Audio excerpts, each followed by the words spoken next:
Berdoa dimulai.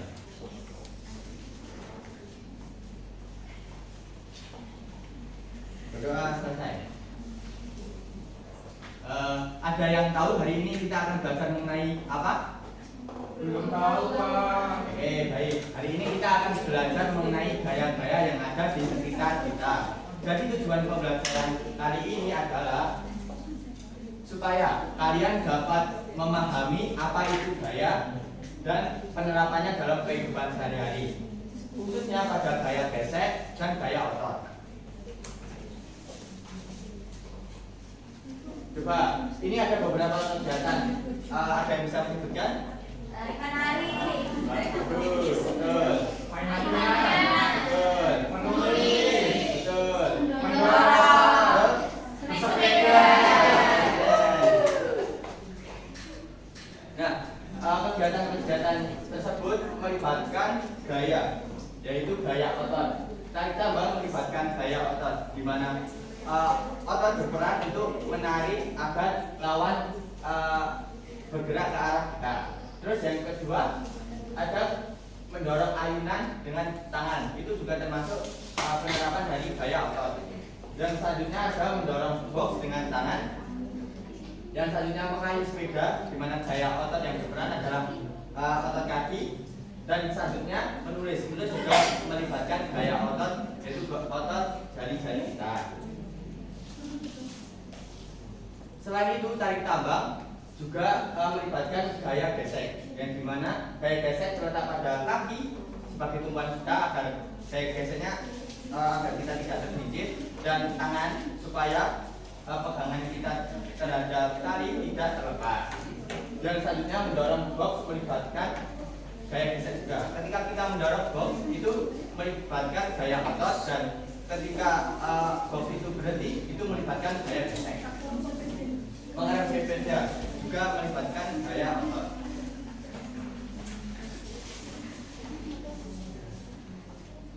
Jadi kesimpulannya adalah gaya adalah tarikan atau dorongan yang menyebabkan benda menjadi bergerak ketika diam, menjadi diam ketika bergerak, yaitu atau memberhentikan. Yang ketiga mengubah arah gerak benda, dan yang terakhir merubah bentuk benda.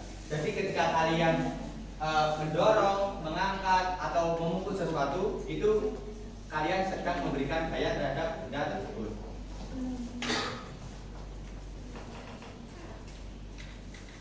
Nah, Bapak akan kasih contoh. Ketika perhatikan sini ya, ketika Bapak mendorong ini ke sini, gaya apa yang berlaku? Gaya gesek. Ya, dan gaya. Nah, gaya ini ketika Bapak mendorong kan gaya gesek yang gaya otot yang berlaku. Ketika ini berhenti, yang berlaku yang bekerja adalah gaya gesek. Gaya gesek adalah yang membuat benda ini menjadi berhenti. Dan selanjutnya ada video pembelajaran tentang penerapan gaya gesek dan gaya otot dalam kehidupan sehari-hari. Kalian lihat ya. Iya, Pak.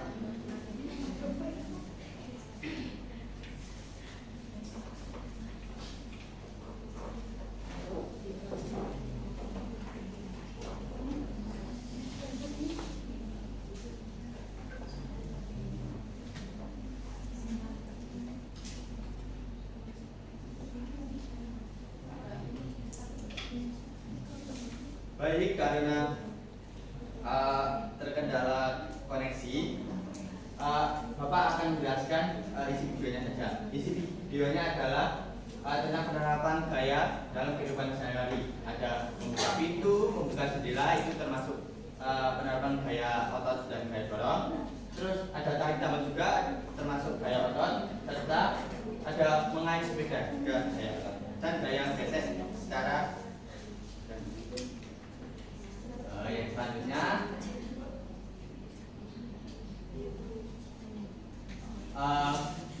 kayaknya kalian kurang semangat ini. Mari kita SBM dulu ya. Kita akan melakukan tepuk semangat. Kalian tahu gimana cara tepuk semangat? Oke. Tepuk semangat. Semangat.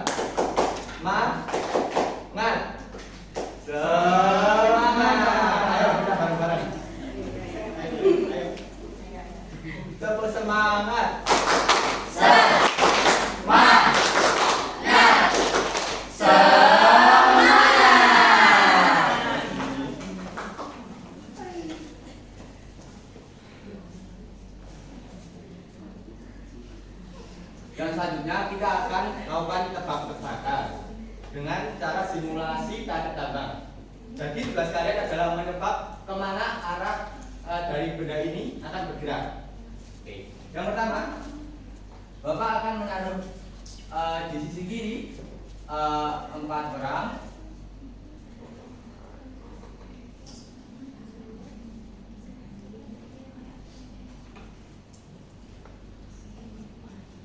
Di sisi kanan 2 orang.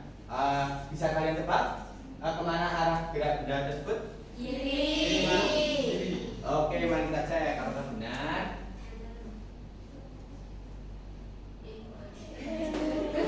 Ternyata benar. Ada yang tahu kenapa benda bergerak ke arah kiri?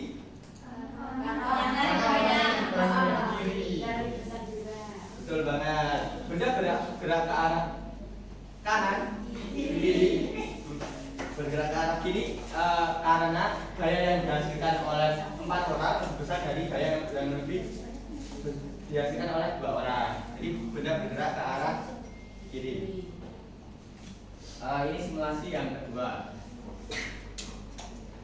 Di sisi kiri kita akan tambahkan 4 orang dan di sisi kanan akan kita tambahkan 4 orang.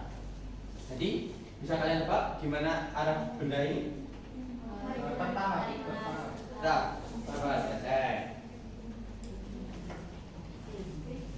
Nah, betul sekali. Ternyata benda diam di depan.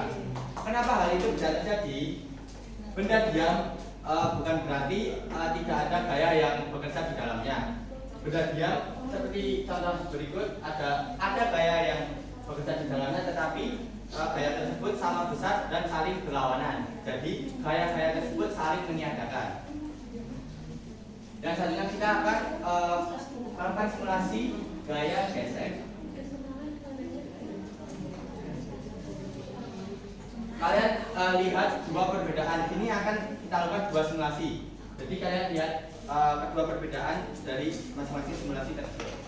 Yang pertama, simulasi pertama kita akan membuat lantainya menjadi kasar.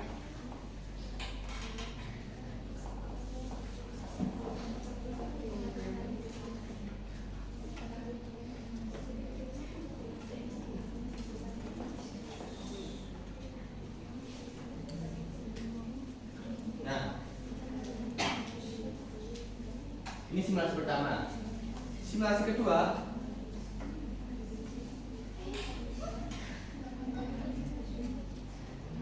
kita akan membuat lantainya menjadi licin. Nah,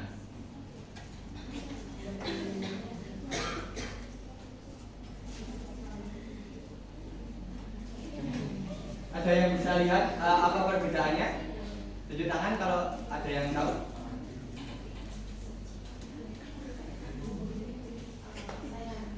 Jika permukaan kasar itu bendanya semakin lambat, jika permukaannya licin itu semakin cepat. Betul sekali, Mbak Siva.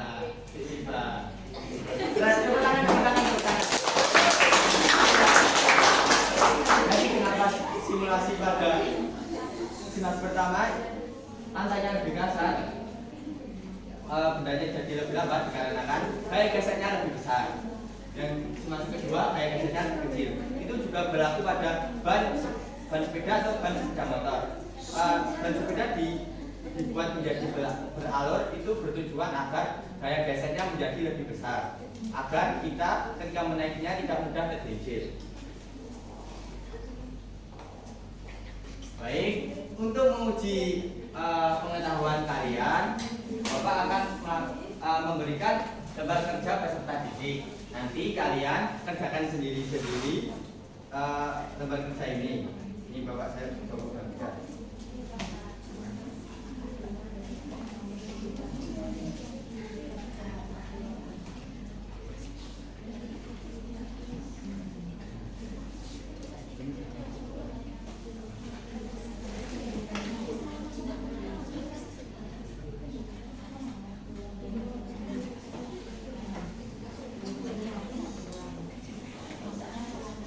Ini kerjakan ya.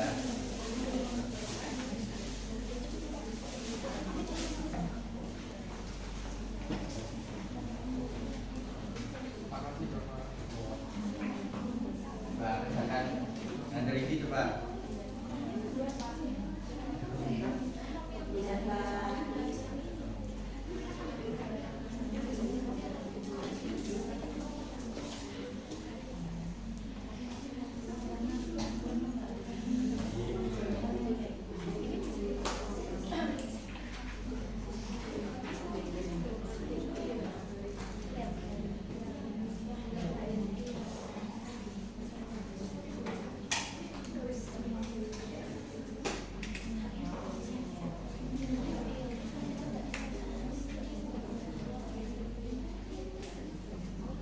Sudah selesai?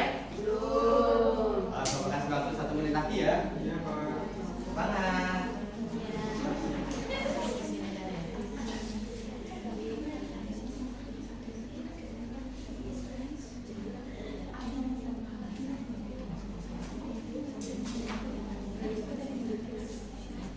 Baik, sudah selesai ya. Oke. Kumpulkan mari, kumpulkan.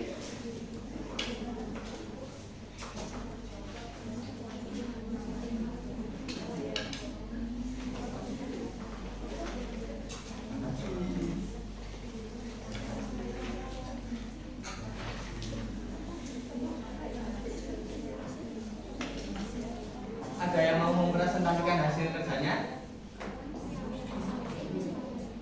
Baik, ayo Mbak Kiki, silakan maju.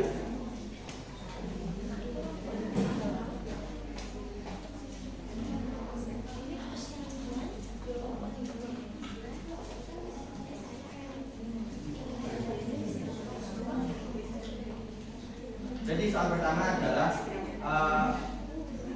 di dalam gambar terdapat 4 orang di kiri dan 4 orang di kanan. Pertanyaannya adalah mengapa tali tidak bergerak ke kanan atau ke kiri seperti pembelajaran tadi. Ya karena gaya yang dihasilkan oleh kanan sama kiri itu sama, terus saling tarik menarik gitu, jadi saling meniadakan gayanya. Yang kedua, ada 2 tim yang mengikuti perlombaan, tim A di sebelah kiri dan tim B di sebelah kanan. Jadi tim manakah yang menang dan tim mana yang memberikan gaya yang lebih besar? Tim yang menang tuh yang A karena gaya yang dihasilkan oleh tim A lebih banyak karena jumlah orangnya 4 lebih banyak dari tim B karena cuma 2. Baik, tepuk tangan untuk Mbak Kiki. Terima kasih. Gimana pembelajaran pada pembelajaran kali ini? Menyenangkan bukan? Oke. Karena pembelajaran tadi dimulai dengan berdoa, akhir ujungnya juga kita akhiri dengan berdoa. Berdoa menurut agama dan kepercayaan masing-masing, berdoa dimulai. Berdoa selesai. Sampai jumpa besok ya, dadah.